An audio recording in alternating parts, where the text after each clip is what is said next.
আরে জান, আমরা কতক্ষণ থেকে এখানে অপেক্ষা করতেছি, সত্য করে বলো না কে আসবে এখানে। আরে বাবু তুমি আর একটু অপেক্ষা করো। আরে শোয়েব, আরে তুই এসে গেছিস। বেবি, এ হচ্ছে আমার বেস্ট ফ্রেন্ড আরাও, এর জন্য আমরা এতক্ষণ অপেক্ষা করতেছিলাম। আরে বন্ধু, এটা হচ্ছে তোর ভাবি। আরে ভাই আমি জানি এটা আমাদের ভাবি, যার সাথে তুই আমাকে ফোনে কথা বলিয়ে দিয়েছিলি।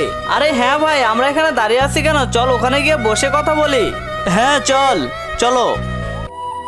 সোহেব, আরে বন্ধু এসে গেছিস তুই। তোরা দুজন তো দেখি একসাথে এসেছিস, কোথাও ঘুরতে গেছিলি নাকি? আরে কি কথা বলতেছিস, ওর সাথে আমার রাস্তায় দেখা, তাই একসাথে কথা বলতে বলতে ধীরে ধীরে আসলাম। আরে বন্ধু তোরা দুজন এখানে থাক, আমি তোদের জন্য কোল্ড ড্রিঙ্কস নিয়ে আসি। ঠিক আছে। আমি তোমাকে অনেক ভালোবাসি, তোমাকে আমি অনেক সুখে রাখবো, তুমি আমাকে যা বলবে আমি তাই শুনবো। पक्का।